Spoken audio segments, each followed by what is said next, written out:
My name's Matthew, and I'm an alcoholic. Thank you for having me.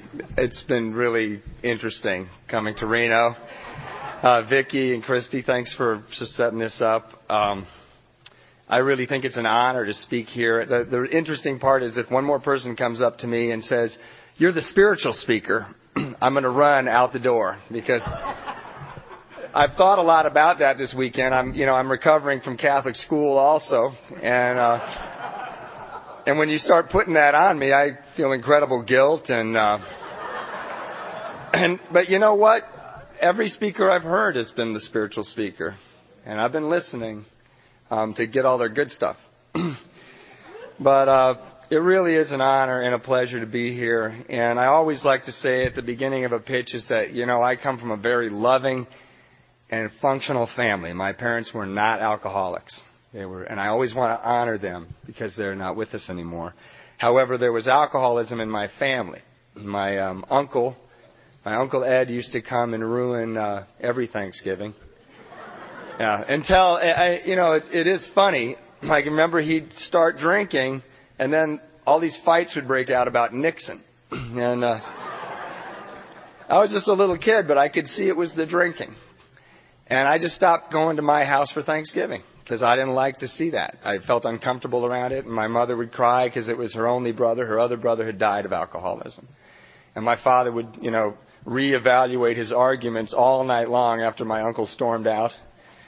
It was just one of those things. And my brother, I'm the youngest of four, and the brother just above me, he's 7 years older than me, Neil, he is an alcoholic and has been since he was 14. So there was that alcoholism in my home. But my parents, really did the best for us. They sent us to a private school, and they had no money.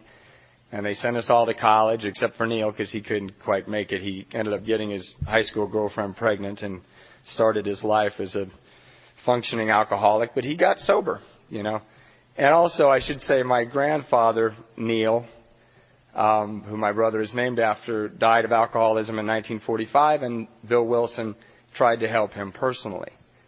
And I didn't know that until my father was dying, and he said, "My dad knew the leader of your club." Yeah. Yeah. And I thought that was funny too, because my dad didn't talk about his dad. It was a bad memory. And my grandfather apparently was a investment banker in the 30s, and a brilliant man. He could translate Latin. He went to Jesuit school like good Irish boys did. I'm Irish, so I belong here. And my dad, it was just a horrible thing. And I felt sad for my dad that two of his sons, particularly the one he named after his own father, when he finally came to terms with his father, turned out to be just like him. But my Uncle Ed, I wouldn't go to Thanksgiving at our house after a while because I just couldn't stand it. And because of the drinking in my home with my brother, it's funny, when you're 10 and 11 and you see this, you have very clear vision. And you think, it's the drinking. And I would go to my brother because I wasn't my parents, and he would sometimes listen to me, and he'd say, "It's not the drinking. You don't understand." You know how we say that? You don't understand? And I think I kind of did. But when I was just about to leave for college, he got sober. He was living in his car. We did what was very popular at that time. It was called tough love. And we decided to kick him to the curb. He'd gotten kicked out of his wife's house and the baby and all this stuff. And I remember one of the things he used to do is he would call my mother and say, "Mom, I'm going to bring the baby over and I'm going to come visit you. And we're going to have Sunday dinner with you." And there was always an empty high chair and an empty 2 chairs for them. And my mother would cry and my father would swear. And I just wanted to kill him because I looked at these beautiful people who were so kind and thought, how could he hurt these people? And when he got sober, he came to live with us. He actually lived in his car, and he went to a group of people. I told somebody this the other night.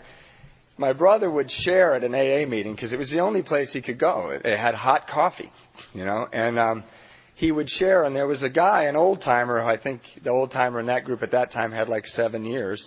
And as Neil would share, he would go, bullshit! Every time my brother opened his mouth.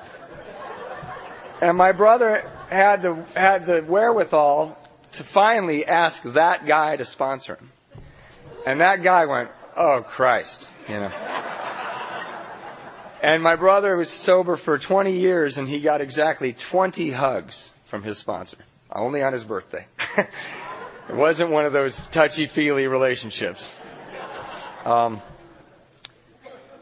Anyway, so what I saw before I left for college when I wasn't a drinker... Oh, actually, this goes right along with my title as spiritual speaker. I should talk about when I did try to drink in high school. My friends went out of town. This was my first drink, as I recall. I'm not sure. But my friends' parents went out of town, and these people had a beautiful home in Hermosa Beach with an ocean view. And I went to these little Catholic schools, so I had the same 6 friends all my life, you know, first grade all the way through. They're still my 6 closest friends. Or they are again, thanks to you.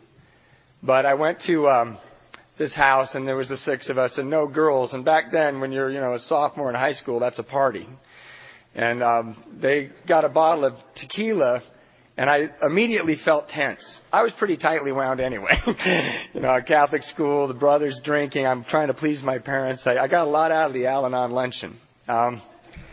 Thank you, Nancy. But I just saw my friends doing this, and I wanted to be part of it.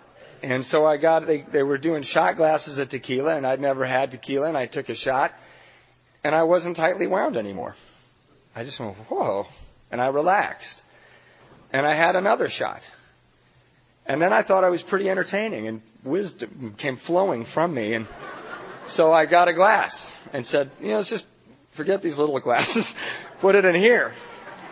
And we were, you know, nothing unusual was happening. We were drinking. The parents were gone. There were no girls. No one was going to get pregnant, and we weren't driving. But then I had a little too much, I guess. And I had to go to the bathroom, and this is where God first enters my story. As I sat down on the toilet, and the room started to spin, and this was a new experience for me. And the last thought I had before I blacked out was God would not make a body, because I'm a Catholic school kid, would not make a body that could defecate and vomit at the same time. I was wrong. And I lurched towards the sink, and I blacked out. And I'm sure it was a bloody mess in there, you know, but my friends who should have been at the Al-Anon luncheon apparently cleaned me up and put a blanket on me and a pillow under my head. And I woke up in my little makeshift room in the bathroom, you know. And I didn't know what had happened. I didn't remember. It slowly dawned on me the next day in high school, where you're not at all worried about your image. Walking down the halls of high school, I'm like, uh-oh. And I remembered, and I just felt terrible remorse because, look, I'm just like my brother. And then I went to have a good time, and I made a fool out of myself. So I didn't drink again in high school. I know some people say, I got deathly ill and went right back at it. It wasn't the ill part. It was the family association and the not wanting to be an alcoholic. So I went off to college, and there was like this somewhere between Los Angeles and Chico State. There's a little memory erasure part of I-5. And I forgot that I wasn't going to drink. I got there, and I hate to scare any parents who are sending their kids off to college, but in 1 week I did acid, cocaine, marijuana, and I drank a bunch of beer. And I loved it. And mostly I drank, you know. And I drank alcoholically immediately, you know. I drank to get loaded. You know, I almost said something else, but I asked Vicki, you know, what does it mean to be the spiritual speaker? And she says, just don't say the F word, honey. You'll be fine. So I drank, and I encountered in my first year of drinking in college that what is called a dry drunk. I didn't know it at the time, but I decided to stop because it was obvious after 6 months of debauchery that I was an alcoholic, and I'd come from this sort of background where drinking was the only problem in my youth, you know, my happy family. And so I didn't go to AA or anything. I meant to say that. When my brother got sober and moved in with us, he would be lying in the bathtub reading the big book. And I just wanted to know what is in that book. We tried everything. We pleaded with him. We begged him. There were tear-filled nights. There were fist fights. There was awful things. There was a baby. There was a poor teenage mother. There was tough love. And none of it got him sober, but there was this blue book that was just terribly. He dropped it in the bathtub a couple times. He underlined everything, and he had a dictionary. He kept looking through the dictionary. And my brother is brilliant. Everybody but me and my family has a genius like you. But I'm the youngest. But he was looking words up to know exactly what was in that book. Anyway, so I go off to college, and I try to quit drinking halfway through my freshman year, and I became a dry drunk, and I didn't know that. What happened was the girl I was dating finally brought a six-pack of beer to my room and said, your friends bought this for you. Please drink it. And I was like, what are you talking about? She goes, you are such a jerk. And I'm like, no, I'm the nicest guy in the world, But I was so uptight. Everything pissed me off. I was restless. I was irritable, and I was discontent. Like that, after just 6 months of drinking. So why fight progress? I just drank. I went right back to it. And I went to Chico State, and you all know about Chico here in Reno. There was a lot of marijuana around, and I smoked it. But out of respect for the singleness of purpose of this group, I am an alcoholic. I crave alcohol. When I have a drink, I don't know where it's going to go. And when I want to stop, I can't. But I do like to bring up this marijuana thing because I had a degree in English. I graduated with honors. Well, it was Chico State, but I graduated with honors. I was one of the guys who made it all the way through. And I would smoke pot and read because I love to read. I love to read now. And you smoke pot and read, then I'd smoke pot and go to class, And then I'd smoke pot and write a paper. And I remember years later, after college, my wife gave me a book called 100 Years of Solitude by Gabriel Garcia Marquez. And if you haven't read it, read it. It's just a beautiful book. It's a very emotional, lovely book. It's a novel. And I would wake her up, this is years later when I'm sober, and I'm waking her up going, God, and I'd read a part to her, and she'd go, I know, it's a beautiful book. That's why I gave it to you. And then I'm like, oh, God. Then I read the last page of this book. It's just amazing. And I woke her up and read the last page, and she said, I know.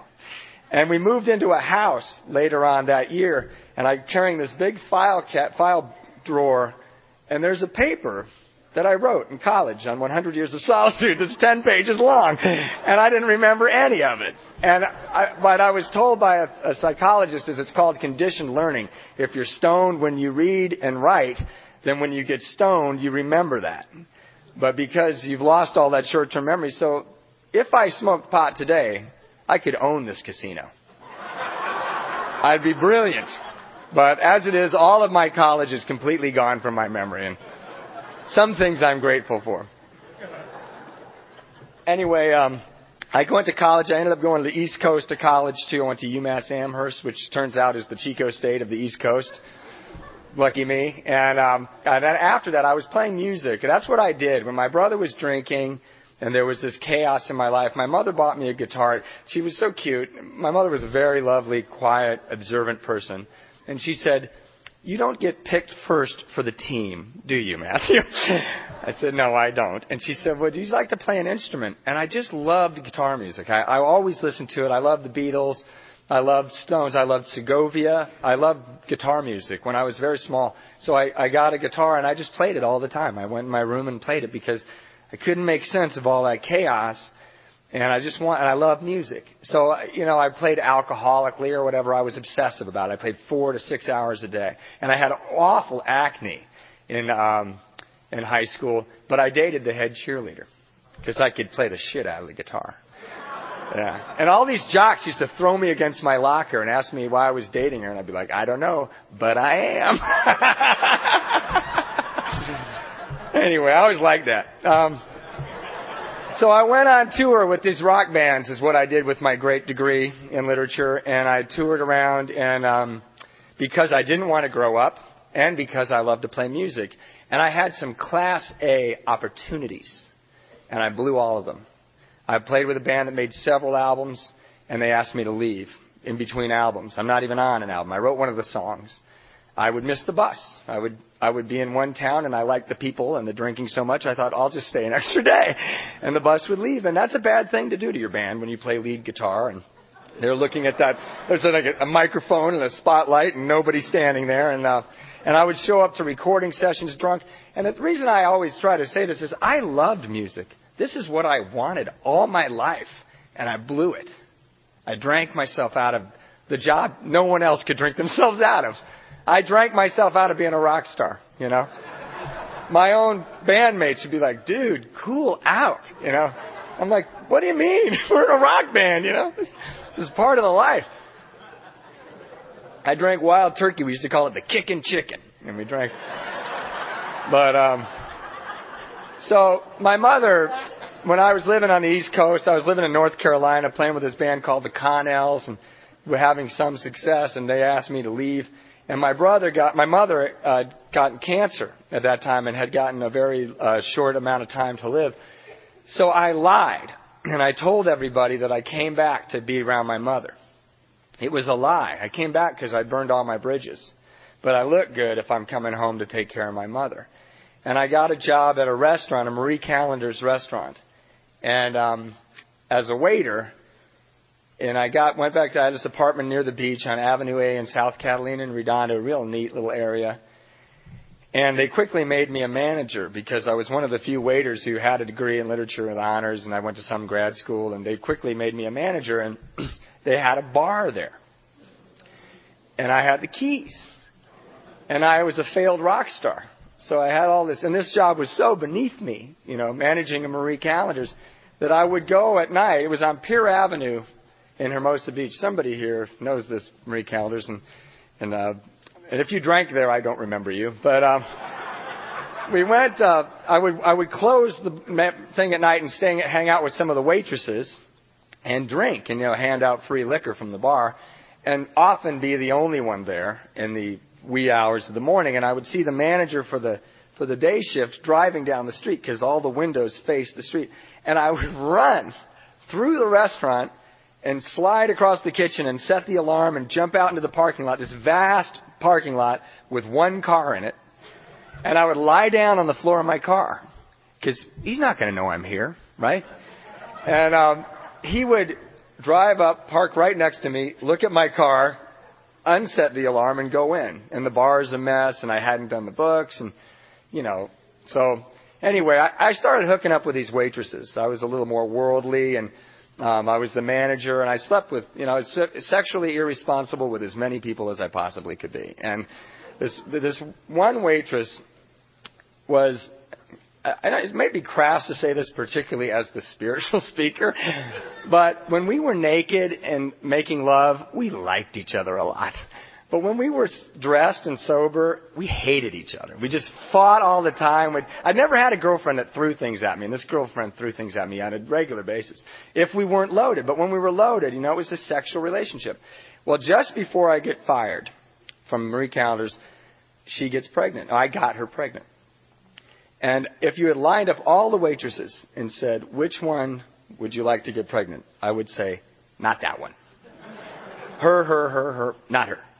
And because she was this girl from Manhattan Beach, and I don't know if you're familiar with that area, but she didn't get the right red convertible when she turned 16 and all that kind of stuff, and just very spoiled. But she was the one. And I got fired. And I remember I walked across the street because I had my car taken away for a DUI. And across the street from Marie Callender's is a rehabilitation center for retarded kids and autistic, adults. And they're trying to train them to live on their own, right? So I walk up to the bus stop wearing my Marie Callender's badge and my thin tie, and I've been up for a couple of days, and I smell bad, and I'm crying because I just got fired from this job that was beneath me, and I have an 18-year-old girl who's pregnant, and I'm 29 years old. So things aren't good. And I walk up to the bus stop, and there's all these autistic and retarded kids, and I'm used to that. I take the bus with them, and I turn around, and I'm waiting for the bus, and the bus cannot come fast enough, So I stepped off the curb to look to see where the bus was, and 10 autistic people said, "Don't stand in the street! Don't stand in the street!" And I thought, retarded people are teaching me how to wait for a bus. And all this other stuff. And it was definitely my bottom. So I got into the bus and I went to my house, my apartment, and I got out and you know, I loved CJ's talk and I loved all the glamour and glory, and my drinking was pathetic. It was pathetic all the time. You know, I had fun, but it wasn't glorious. And I ended up that last, I guess 9 months in my apartment drinking and looking at the door. And when someone would knock on the door, I would hold my breath. And when the mailman would come up on the porch, I would hold my breath because I didn't want anyone to know I was in there. And I would call my mother and say, I'm going to come visit you. She lived 2 miles away. And I wouldn't go. And I know what was happening at that house. There was an empty chair, and my mother was crying, and my father was swearing. And they say in the big book of Alcoholics Anonymous and the promises, you will not regret the past nor wish to close the door on it. Because no matter how far down the scale you've gone, you will see how your experience can help others. And I always want to say, I regret that. But I want to say it out loud tonight, today, in case it can help somebody else, in case it can help you relate to me as an alcoholic. Because the only thing that really makes me qualify for standing here is every day I would get up in that apartment and say, get a job today. Figure out what you're going to do about this pregnancy. Go see your mother. And somehow between my bedroom and the kitchen, a drink sounded like a better idea. And you who are here know that. I didn't know how to not drink, and I wanted to so badly. Every day I thought, you know, you're not drunk right now. Why don't you try to make it to the paper? You know, why don't you try to make it to outlining some jobs? And I did have one job interview that somebody set up for me. I'd stayed awake all night the night before, and I got in the shower realizing I was going to be late, and I banged my head on the shower, you know, spout, and I put a big half-moon hole in my head that I couldn't keep from bleeding. So I put this dirty shirt on and a tie, and I went to this thing with blood dripping down my nose that I kept patting and trying to sell myself. And you know how when you think, if I just don't stop talking, I'll convince them? He just sat there. I'd love to see that guy today. He just sat there and looked at me. It didn't say a word, didn't ask me a question. And then I got up and I went home and said, I think I got that job. And he never called. And the thing, you know, he may have. I didn't answer the phone, and I didn't answer the mail. You know how the mailbox gets more and more full and things turn red in there? And I just thought if I don't pick those up and open them, they'll go away. And so anyway, I couldn't stop drinking. That's my drunk-a-log. And now, for the remainder of the time, I hope I can tell you about what happened and what it was like now, because it's amazing. And I love Alcoholics Anonymous. Just around Mother's Day at that time, my mother, who was very sick, but doing pretty well, actually. They told her she had a year to live, and she said, then I don't want to do chemo, I don't want to do radiation, I don't want to do anything, I don't want to be sick, I want to enjoy my life. She lived 12 years. But at this time, we all thought she was dying, so this Mother's Day was pretty important, and I made it. I got it. I'd been awake all night. I drank. I did put on a clean shirt on a dirty body, and I went to the yacht club, which I always want to put a caveat. It was just a little place with people with boats. It was no big deal. And we went there where there was a brunch for Mother's Day, and I was sitting there looking at my family. I weighed 108 pounds. I could hardly speak and make sense. And they were staring at me like I was Uncle Ed and it was Thanksgiving. And I recognized the look because I was the king of that look. And I just felt so small and so stupid. And I just kept talking and making no sense. And I got in the car, and my brother, who at this time is like 12 years sober, says, let me take you home. And on the way home, we got in an argument about, I don't know what it was about. But we got in an argument, and I went into my apartment, and I was so filled with righteous indignation. You know, I'm not paying my bills. I got a teenage girl that's pregnant. I don't have a job, and I'm filled with righteous indignation. I'd like to know what that was about. But I don't know what the fight was about, but I waited for him to get home, and I called him, and I just started tearing into him about everything, everything. And he waited and listened. And at the end, he said, Matthew, I think you have a problem with alcohol and drugs. And I don't know why I said this. I think it was an act of God, some grace. But I said, of course I do. Did you think I was retarded? You know, I'm sitting at brunch going, But lots of people had said, you need to stop drinking, and I couldn't hear them. And he said this, and then I'm from a pretty big Irish Catholic family, and he said, stay right there, I'll be right over. So what I thought would happen is my brother Neil would come over, he'd beat the crap out of me, and I'd stop drinking. Because that's how we did things in my family.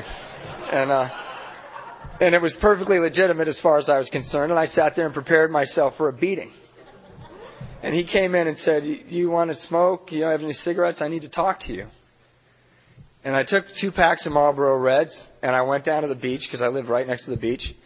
And I sat in this lifeguard stand, and he talked to me in a way he had never, ever talked to me. He told me how he felt when he lived in his car, and how he felt when he got Tyann pregnant, and how he felt when he broke my parents' heart. He told me about loneliness and about this unbelievable despair. He told me how I felt. And I thought I didn't think anyone knew how I felt. And the last person I expected to know how I felt was him. And I thought, what a brilliant thing to do. What a beautiful man that he laid it out for me. He told me his story. But you know what?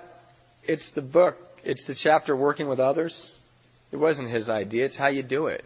You never talk down to an alcoholic. You win their confidence. You tell them your story. You tell them how you felt. And then you listen. And we did that chapter, with no book around. And I ran out of cigarettes. So I said, I smoked 2 packs of Marlboro Reds. I weighed 108 pounds. I must have just been buzzing, And I said, okay, all right, I'll go to AA. And he goes, AA? You're going to a hospital, man? And this is me, I'm like, I can't go to a hospital. I'm busy. And I absolutely believed it. I hadn't gotten off my couch for several months. I wore surgical pants. Remember that were real popular, ER pants that I never changed. Yeah, it's all right. I didn't go to the bathroom much either. I was totally dehydrated. So I was too busy for rehab. But really what I thought, and I don't know if you can relate to this, but I thought all the balls are going to fall. If I stop drinking, all the trouble I got in is going to hit me. All the warrants for my arrest, this baby, that mother that I owe an apology to, it's all going to happen at once. And various and sundry other things, trouble I've gotten myself into. Friends I owed thousands of dollars to. That apartment, my roommate moved to Mexico but wanted to keep the apartment, so he paid half the rent, and I was supposed to send him a check. And it's just unbelievable how bad the mail is between Los Angeles and Mexico, because he never got it. And he was a really good friend of mine, but it's just easy to screw people when you got lizard brain. I got to get off. I got lizard brain. If it's not about me getting loaded, I don't care about it. If you can help me get loaded, then I'm going to use you. Anyway, I said I'd go to a hospital. I just wanted my brother to leave and shut up. And I went back to my apartment and I got loaded for a couple of days. And then I got into a car. I was about to get into a car to go to the hospital, and the phone rang, and my little daughter Phoebe was born. Yeah. So they had been trying to reach me, but I wasn't answering the phone. And I went out and I couldn't find the car. I bought an AMC car for $200 and I couldn't find it. And then I found it. And then I went to the wrong hospital. And then that hospital said, we have a floor you may want to visit. Because I'm just like, there's the baby here. It's my baby. And so I found the right hospital. And I walked into that hospital, and I held this little baby in my arms. And she was so beautiful. And my sponsor says there's a moment of clarity when you know everything's going to be all right. I didn't have that. I had the moment of bitter and incomprehensible demoralization. I felt so small. And here was this teenage girl saying, look at her, I'm so glad you came. And I just felt like the biggest piece of shit on the planet. And I thought, how could something as beautiful as this have anything to do with me? And I got in the car and I went to the rehab. And it was the scariest day of my life. I was leaving my medicine, going to see strangers. And I went in there just terrified. I asked him for the picture from my file when I left because he could see my whole skeleton. And I had this smile on my face like, everything's fine. It's just funny that we can do that, you know. It's like, hey, no, I'm fine. Yeah, I'm fine. Things are good. Thanks. And so I asked for that picture, and they took the picture, and they go, hey, look at this. And they laid them side by side the day I left, and I'd gained 47 pounds. Yeah, and I weighed 108. I weigh 160 now. And I'm not fat. Yeah. But I have to work at keeping 160. But the second scariest day was the day I left that hospital. Because now I got to go out there. You know, so I went out there into the world, and I was very afraid. My brother came and picked me up. He was at some conference in Palm Springs, and he acted like he was asleep. It was funny. He said, you drive. Like, very quickly. We got gas, and I'm talking to him. And he said, you drive. And he, like, fell asleep like that. And he said later, you were so full of newcomer bullshit, man. I just couldn't listen to you. You know, he said, I'm going to change the world. I'm going to be the best dad ever. And I'm going to make mom and dad a new house. And oh, my God, I'm sober. And you know what? I was afraid. I was scared. And I didn't know what to do. So I told him all this crap, you know. And he just pretended to sleep. And I drove and stopped and drove. And then I get to my apartment and he says, okay, go to a meeting. And he pushed me out of the car. And I walked into my apartment and there was a guy snorting coke on my couch. And there was some people smoking pot in my kitchen. And somebody handed me a Coors. Not a beer, a Coors. And I looked at it and I thought, oh my God, I'm not bulletproof. Because all I had then was 30 days of sobriety, and I loved those 30 days. I loved my clear eyes. I loved the thought that I knew what I was thinking and saying and where I'd been. I loved all my friends from rehab, and now nobody's there but me, and I got this beer in my hand. So I put it down, and the voice in my head said, go to AA. And I walked out of that apartment. You know, all my lower companions had moved in. And I walked out, and I went to a phone booth, and I called AA. And they said, there's a meeting about 2 blocks from where you are. I told them the corner. And I went to that meeting and I stood outside because I was afraid. I love it that there's a lot of people in their first year here today. I salute you. Beyond anything in my life, the hardest thing I've ever dealt with was my first year of sobriety. Particularly before the steps kicked in.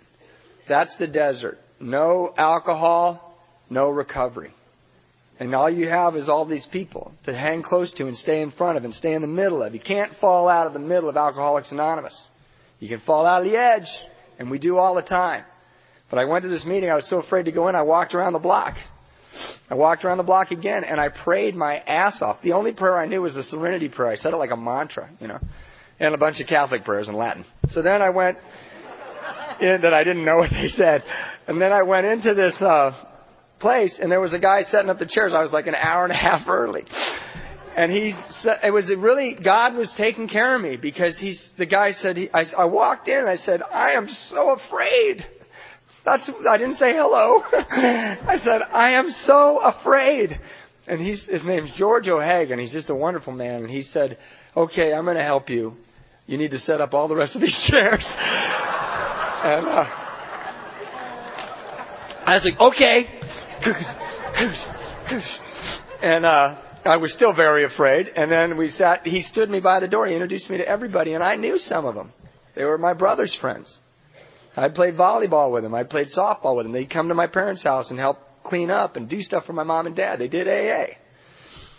And I didn't hear a thing at that meeting, but I had that moment of clarity. I'm going to be okay. And my first year of sobriety is really I was told to get a sponsor who had what you want. So at my third meeting, there was a guy who had a decent used car, and he seemed really comfortable in his skin. And honest truth, I said, that guy has what I want. And I went up and said, I'm Matthew and I'm an alcoholic and I want you to be my sponsor. And he said, okay. He said, okay, do you have a job? And I said, no. And he goes, okay, get a job. And I go, well, what kind of job should I get? And he said, the kind with a paycheck. I said, okay. And then he said, and meet me here tomorrow night. And I met him there, and I met him there, and I met him there. And I went to meetings all day long. I moved in with my parents, who had changed the locks on the door. This is a funny story. I came home because I couldn't live in this house. There were all these drug addicts flopping there.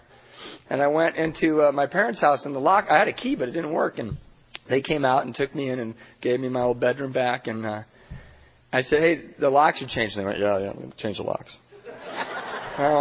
Why'd you do that? And they're like, well, we found out that you were an alcoholic and a drug addict. And we've been through this before. And we wanted to keep our stuff. I said, oh. But I never stole from my parents. I stole their hearts, but I never stole their money. I stole money from people that I, wasn't in my family, but like my best friend and stuff like that. But anyway, I go to these meetings and I'm so afraid. I remember walking across the AA room meeting with a cup of coffee, just shaking, because I think you're all looking at me. There's good news to the newcomer. Everyone in AA is so self-centered, they're not looking at you. But I thought they were. And slowly, I just feel like I got so blessed. I went to this AA where there was this meeting that I picked my sponsor at, was a step study meeting. And they didn't celebrate birthdays, but they celebrated fifth steps. So if you did your fifth step, you got to stand up. And everybody applauded, and you got to talk about the experience of it. So I wanted to get there. And I went to a meeting where they did the 11th step. They prayed, and then they read out of the book about the 11th step, and then they meditated for 10 minutes in front of a fireplace. And then we talked about 11th step stuff only. So I had the steps were just always part of it, And my sponsor was very, didn't give me a lot of direction, but he just kind of would nudge me and really loving man. An interesting thing is I was so in love with my daughter, Phoebe. She was just so beautiful, and I felt like maybe I could offer her something. And I would go, and her mom was very, very cool about letting me visit. And what I did was I would work at a newspaper from midnight to 4 in the morning. And then I would sleep for a couple hours, and then I would go to an AA meeting, and then I would drive and deliver packages. And then I would go to a noon meeting, and then I'd sleep for a couple more hours. And then I'd go to a night meeting, and then I'd go to the newspaper. So I went to 3 meetings a day, and I slept about 6 hours a day. And then in between, when I was delivering packages, if ever I was in Phoebe's neighborhood, I would go visit her and hold her and play with her and just be amazed and dazzled by her. Nancy really described the amazing unconditional love of this person looking up at you, And unfortunately, Phoebe looks a lot like me. There's no blood tests required, and her mom is a lovely woman, but I fear for Phoebe. But she's beautiful, so beautiful to me. And I mean, she's beautiful, but she's we're going to be 11 next month, and it's just a beautiful thing to have. But she was being so loving to me, and I remember telling my sponsor, because I wanted to look good to my sponsor. I said, I really, really love Phoebe. I love my daughter, blah, blah, blah, blah, blah, blah, blah. And he wouldn't say anything. And I was kind of irritated by that. And so a couple of days later, I said, I saw Phoebe again today. Man, I love Phoebe, because you should get kudos for loving your kid. I don't know what I was thinking. But my sponsor said, Matthew, how much child support are you paying? And I go, I work at that newspaper, and then I deliver those packages, and I'm living with my folks. He said, I don't think that answered my question. I said, well, I'm not paying any. And he goes, then you're really full of shit, aren't you? He goes, this is a program of action. So I went home so red-faced and angry. But you know what? You know what kind of anger I had? It was that anger of getting caught. It was that there's no way around it. He's right. He's absolutely right. So I stayed in my room. I called Anna, who's the mother of my daughter, and I woke her up and said, Anna, I'm so sorry. I should pay you some money. And she goes, goddamn right you should. And I said, I guess everybody's been thinking about this. And I said, I don't make very much money, but I can give you every paycheck. I'll give you a percentage of my paycheck. And she said, okay. And we talked about it. And, the weird thing was I did that every 2 weeks. I got all my money together, and I'd write her a check. And I didn't get a thank you note. and there was no parade, and there was no, like, it wasn't in the paper, or anywhere in the paper, and, but you know what? I knew that I did it. And slowly, over months and years, and I make a lot more money than I did now, and she makes the same percentage of my income, I didn't feel like a piece of shit anymore. And when people say to me who I sponsor, I really need to make amends to myself first, I don't talk down to them. I say, maybe if you make all the other amends, that won't be necessary. Because every amend is for ourselves. It's all about restoring ourselves. And I had to learn that. I had to have experience with that. Now, paying child support is not an amends. But you understand what I'm saying. I did what I was supposed to do, and I felt whole again. And I made amends. You know, I paid that guy back that I owed all that $15,000. That guy who I sort of lived off of, my best friend. And the funny thing was, is I'm take my watch off so I stop looking like I have a train to catch or something. I collect old watches, so I often don't know what time it is. But I love them. But this guy, I paid him back a little at a time. My sponsor said, you know, you write him a letter because he was far away, and you send him a little money, you know, earnest money, and you send a check every month. You know. And I go, okay, I'll do that. I just didn't want to drink again. I was so afraid I was going to feel that way again. I just didn't want to do it. So I said, okay, I'll do that. And I'd write a check. And after about, it might as well have been $10 million, you know, $15,000. I'd never seen that much in one place. And I'd never made that much. Or if I had, I'd spend it immediately.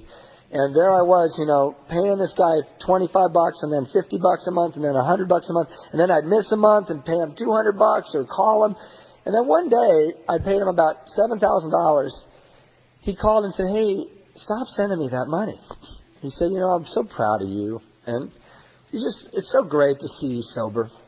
And I'm just really grateful to have been a part of your life. And, you know, thank you for that. But you don't need to send me any more money. And you know what? I made the grave error of calling my sponsor. And I said, because I wanted credit for completing this. And I said, hey, you remember that guy, Larry, that I owed $15,000 to? He goes, yeah. I go, yeah, I paid him $7,000. And he called me and he said, I don't need to pay him anymore. And I'll never forget how he did this, because I wish I was this cool, you know. He goes, oh, really? He goes, he said, that's that guy you started paying back when you worked at the newspaper, huh? And then you worked on that delivery place. And I go, yeah, I did the right thing. And then he said, yeah, and now you own your own home. And I said, yeah. And he goes, and you want to stop doing what's working? Okay. Click. I was so mad. And I called this guy back. I can't stop looking at my wrist. I called this guy back and I said, you know, I have to pay the money back. And there was this long silence. And he goes, oh, okay. And you know, and my father died eventually. My mother died, and I'd made amends to my parents, and I was holding my mother in my arms. I showed up for my mom. My sponsor told me I had these grandiose ideas, you know, like I'm going to bring her her favorite meal from this restaurant, or I'm going to bring roses, 2 dozen roses. And he'd say, you know, you're so grandiose. She's your mom. She just wants you to go over there and hang out. Why don't you stay an extra half hour instead of buying her all this junk? And he was so right. You know, and I got to have a relationship with her, and I got to make an amends to her. I physically and verbally, I did the whole thing. And I got to hold her in my arms when she died, telling her I loved her, and feeling just clean and free. None of that, oh my God, you can't go. We have unfinished business. It was, please go. You need to go. You're in pain. And somebody said this weekend that their vision or relationship with God has changed. And my relationship with God changed that day. There were no angels in the room. But it became very immediate and very real and very much about love and loving. I just love that woman so much. I miss her. And then my dad died and he left me a bunch of money. I love my dad. I took care of my dad. I showed up for him. He missed my mom. He loved her. 50 years of marriage. No infidelity. He didn't even joke about it. He was lying in his deathbed and I was running out of things to say to him. And I said, Dad, I saw some of your old business partners. He said, what did you tell him? He's lying there with a diaper on, you know, in his house. And he goes, I said, I told him about your condition, Dad. And he waved me close and he goes, you mean the nymphomania? He was just a really funny Irish man, you know. I miss him too. Anyway, I got very much into the steps, and I got very much into doing this work, and I started to see these steps working for me, really working for me. And I realized when you guys said that they were tools, I didn't know what you meant. I didn't understand. They had nothing to do with my immediate issues.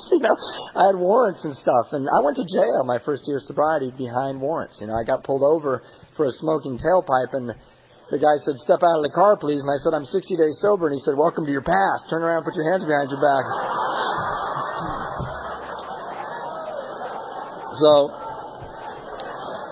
So anyway, I was sober, and I thought, these are real tools. But step 11 confused me. Because this knowledge, pray only for knowledge of God's will for you and the power to carry that out. And I said to my sponsor, what about that? You guys look. I said, what about that,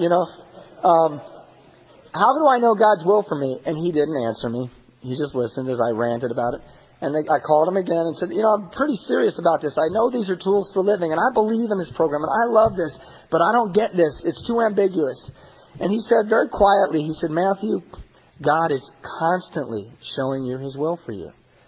It's the next indicated thing. When the alarm clock goes off, God is whispering, get up. When a bill comes in the mail and says, pay this amount, God is saying, pay that amount. When Phoebe's diaper is dirty, God says, change it. It's the next indicated thing." And it sounds so simple, but it saved my ass when he told me that. Because I always wanted to do the fifth or sixth thing. I love it. I talked to a newcomer. I go, "We do this one day at a time." And he goes, "As opposed to 2 days at a time?" Anyway, so that really had a profound effect on me. And one day I was sitting in a meeting, and there was a guy visiting from Australia in my home group. And he said, "I'm visiting from Australia. I don't really know anybody here, but I wanted to introduce myself. I'm going to visit once a month." And I was saying that prayer that said, "Relieve me of the bondage of self, that I might better do thy will."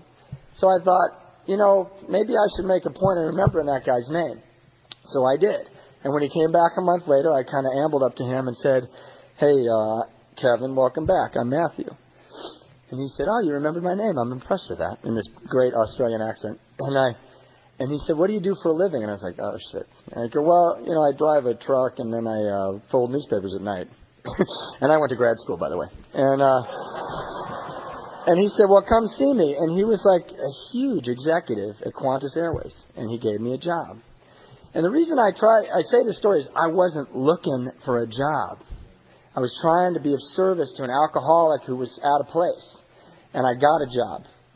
I didn't rifle the room. I didn't hand my resumes out as the greeter. I went up to this guy and said, "Welcome back to the meeting." Well, because I see that sometimes in meetings. I'm like, we'll help you, but let us help you, Anyway, it was very funny. I went to see Kevin, and I gave him my DMV report, and he gave it to his human resources person, and I went in to interview with her, and I heard her walk back in there because I got all this stuff on my DMV. I went to jail 3 times for the same DUI. That's how lame I am.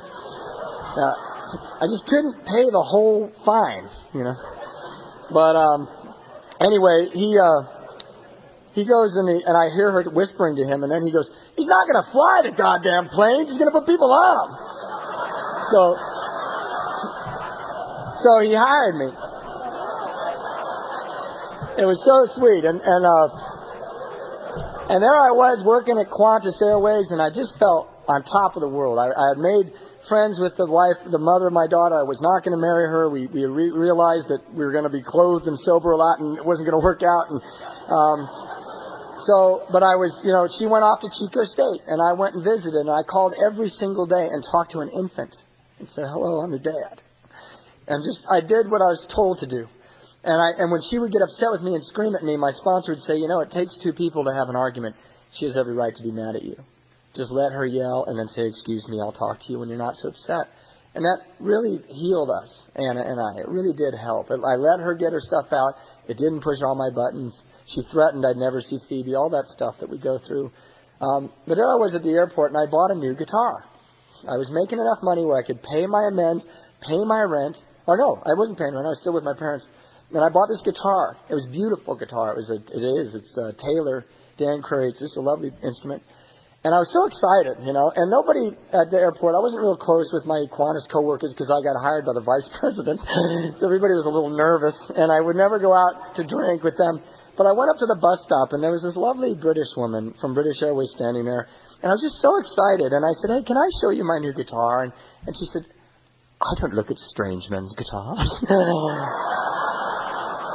And I said, oh, okay. And I said, well, why don't we talk for a minute? And then I won't be a stranger because you can tell I'm inherently shy. And I said, well, we'll talk for a minute. And she's like, oh, okay. I could tell she was just bowled over by me. And she was reading a book called Surprised by Joy by C.S. Lewis. And I'd read it. I love to read spiritual books. I have a minor in religious studies. I love to read that stuff. Even drinking, they're very entertaining. But I got into the bus with her. And she says I looked at her ring finger. I don't remember that. But I was 30. You look at ring fingers. And we got off the bus, and I said, hey, you want to have dinner? And she was pissed. She goes, I knew that's what this was about. I'd prefer it if you didn't speak to me. And she walked off, And I'm like, well, what about my guitar? And the next day, I'm standing at that bus stop. Oh, and I realized that I had grown spiritually because I went to work the next day, and I didn't tell anyone that she was a lesbian.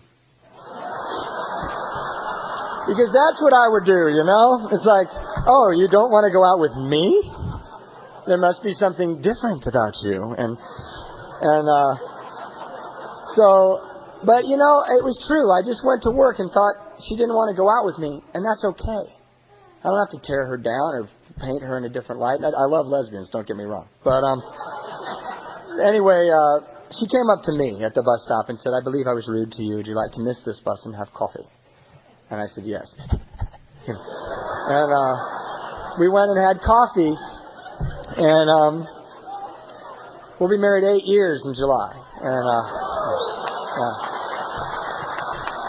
And the funny thing is here was this woman sitting next to me with short brown hair, just lovely. She looks like Audrey Hepburn. She's just beautiful. And had financially secure, not anorexic, not neurotic, not blonde, not my type. And I asked her out. You know what I mean? I was growing. I was growing spiritually. And I didn't make a move on her. I took her to ballets. I took her to concerts. I just enjoyed her. I loved being with her. I felt at home in her presence. Anywhere she was, I was at home. And she turned to me one day when I was coming home from a concert in the car, and she said, you always buy me this champagne, and I like that, but you don't drink it. And I go, no, I don't. And she said, why not? I said, well, I'm an alcoholic, and I go to AA. And she said, oh. And then she was quiet. And I was like, oh, shit, And but then I thought, if this isn't okay with her, she's not okay with me. And I was in love with her. So I said, do you know any other alcoholics? And she said, I'm Welsh. Everyone I know is an alcoholic. And that night, we were standing on her doorstep, and she wouldn't let me leave. She kept, talking, and it wasn't her way. She was very quiet and observant, like my mother. And I said, if you say one more word, I'm just going to pick you up and carry you upstairs. And she said, one more word. And I just love my wife. I just love her. I've never, we got married in Illinois on this beautiful lake, Crystal Lake, in a house that belonged to my family, and on this lawn. And I went out on that pier, and I said, thank you, God, that this is the next indicated thing. Thank you so much. Because the next indicated thing isn't all dirty diapers and checks and getting up at the alarm clock. The next indicated thing can be a beautiful, moving, sublime experience. And I've had many, many of those experiences in Alcoholics Anonymous. When we talk about spirituality in Alcoholics Anonymous, I go to my office early in the morning. I have an office in my home in the backyard, and I meditate every day. And I pray. And I read spiritual books. I counted this morning. I have 7 spiritual books with me today for 2 days. And my guitar and a lot of meetings to go to, and I gambled a whole bunch. And I won. Yeah. But, I read these books and I do that prayer and meditation, and I've never once, ever once grown spiritually doing that. But when a newcomer calls and says, can I come over? And it's 20 minutes left in the movie. And I say, yes, please come over. Or when my sponsor says, can you do this thing for me? I can't do it. Or when I go on a panel when I don't want to, I grow spiritually. I think Harry, I think was his name, we were talking earlier today. It's like sometimes a guy doesn't need your advice. He needs your ears. He needs you to listen. I went on a panel once, and it was really far away, and I was the panel leader. It was up in a prison near Magic Mountain, a prison fire camp, and it was a holiday weekend, and the 4 other people that signed up to go didn't show up at the meeting place. And I thought, no one's going to know if I don't go, and I want to go home to my wife and my children. I have beautiful children. I have 3 of them now. And then I thought, you know what? I have to go, because this is what the men in AA told me. So I drove all the way up there. And it was getting dark, and I pulled into the camp, and it's a prison, it's fairly intense. And this black guy walked up to me, and he grabbed me and said, "Are you the AA?" And I said, "Yeah, I guess." And he goes, "I need to talk to you." And we went and sat on this yard where they exercise, and we talked. He talked, and I listened. And it got so dark, I couldn't see him. But I couldn't stop hearing him. And I couldn't stop loving him. He just wanted to be sober with all his might. And he was tired of his life. And he is sober. He comes to my home group now. And I got back in that car and I was high all the way home. I grew spiritually that day. That's when I grow spiritually. And I work with others in Alcoholics Anonymous because I was told to. I sponsor a lot of people. I go to a lot of meetings. I come do this. I love doing this. Although I prefer not to be the spiritual speaker. But I do these things because I love my life. I don't want anyone else's life. And I always wanted somebody else's life. I wanted Eric Clapton's life until I saw him in a meeting. And then I thought, shit, I have his life. And then, I just wanted this other life. And that to me is my spiritual awakening, that I want my life. I have had a spiritual awakening as a result of the steps of Alcoholics Anonymous. The first time I heard someone say that, I thought they were bragging. I thought they were arrogant. What they were saying is they're professing. I've come alive here. I learned how to be a son here. I learned how to be a husband here. I learned how to be a brother. My brother with 20 years is drunk. My dad died, and he had no spiritual program. He had a group he went to that they didn't talk about God because you might scare the newcomer. Well, he's drunk. But this beautiful woman I married, I worked with my brother at that time. We had a business together when he started drinking again. It was right after September 11th, and we were in the air freight business, and I was the sales manager, and our business went to hell because it's September 11th. So I quit because I couldn't watch him do this, and I couldn't, support my family. I looked like the writing was on the wall. And I stood out in front of medical buildings, and I handed out my resume because I wanted to be a pharmaceutical salesman. I stood there for 8 hours a day and handed out resumes, and in 2 weeks I had the killer job.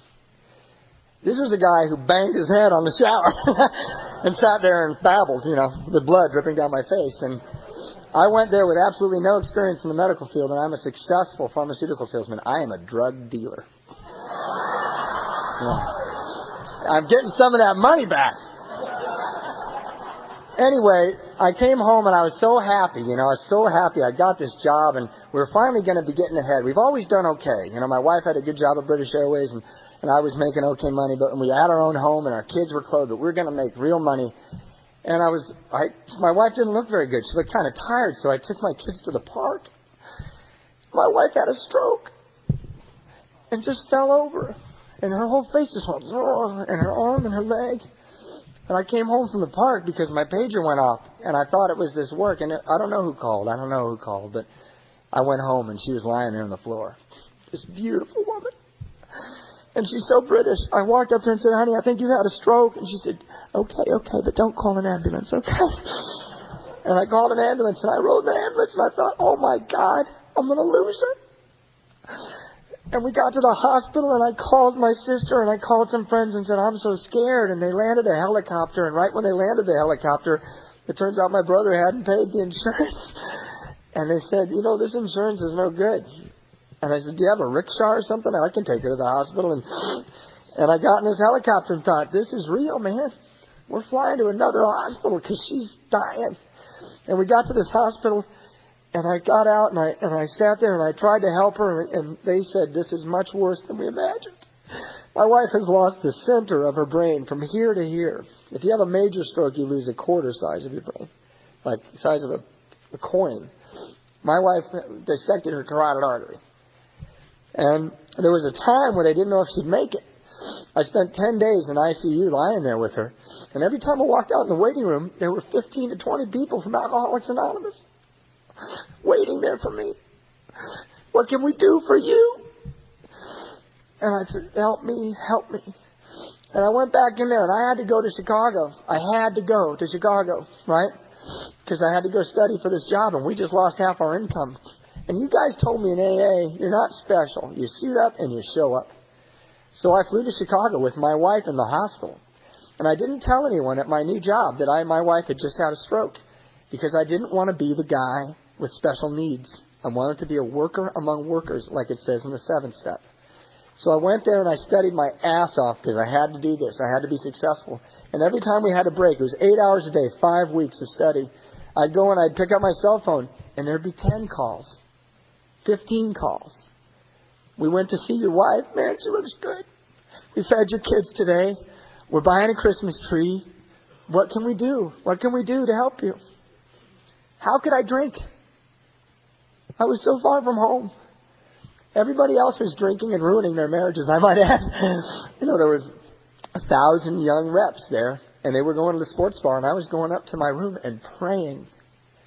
And I need to tell you about a spiritual experience I had. I need to tell you this.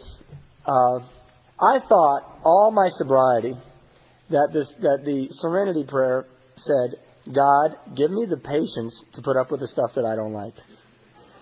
But it says, give me the serenity to accept the things that I can't change. Give me the spiritual center. Give me the peace to accept what's true in my life so I can get the fruits of my life. Give me the courage. Give me a little wisdom. It's a great prayer for alcoholics. We've got no serenity, no courage, and no wisdom. It's the 3 vitals. So I flew home one day. I was sneaking home on the weekends because I have all these airline connections. I would just go to the airport and climb onto a plane with no luggage and go right to the hospital. And in my mind, I was making my wife healthier than she was. And, I'd be gone for a week, and I'd make her face better, and I'd make her be able to walk, and I'd make her situation less dire in my mind. And I got there one night, and I looked at her lying there asleep, and she looked bad. And there was all this stuff there for me to take a shower and stuff, but I just laid down and I fell asleep with her. And I woke up about 4 o'clock in the morning, and I was so scared. I don't live in fear anymore. I used to. I have fears. But this was like I'd never felt before sober. And I got up and thought, how am I going to do this? I've got these little children. I had a 1-year-old child.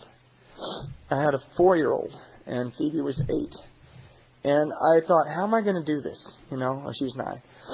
And I walked down the hospital corridor, and it was like one flew over the cuckoo's nest. It was just impersonal light in this scary place, and shadows, and moaning people, and machines ticking and buzzing. And I felt like with every step, I'm going to just collapse. I'm going to have a nervous breakdown. I've never felt like this. The fear was imploding.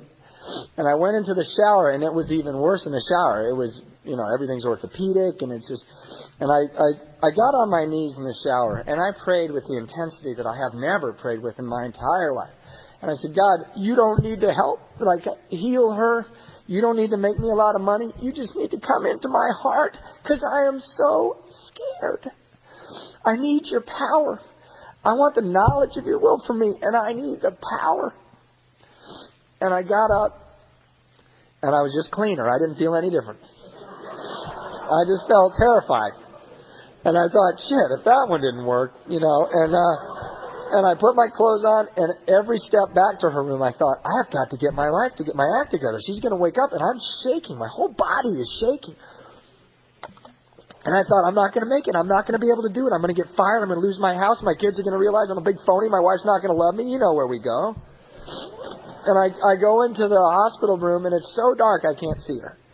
So I sit down in that chair, that kind of a nice chair next to this leather thing, and I lean back and I close my eyes, and I realized I could feel her with my eyes closed. And I thought, God, I wonder if this is what the sixth sense of love. I can feel my wife in this room. And sort of academically, I thought, I wonder if I were blind and I walked into a room in a big mansion if I'd know she was there. And then I opened my eyes and I looked out the window, and I saw the sky was just getting a little lighter, and I saw this couple of birds go by. And it just seemed like such an ancient ritual, such a lovely thing. And I thought, God, the world is just a beautiful place. And I looked down, and my wife's pale Welsh skin was just starting to come into focus. And I thought, she's so beautiful. I love her so much. And there was no fear. I got some serenity to accept the things I couldn't change. And I got a little bit of courage. And I got a little bit of wisdom. And I got it all from you. Thanks for letting me share.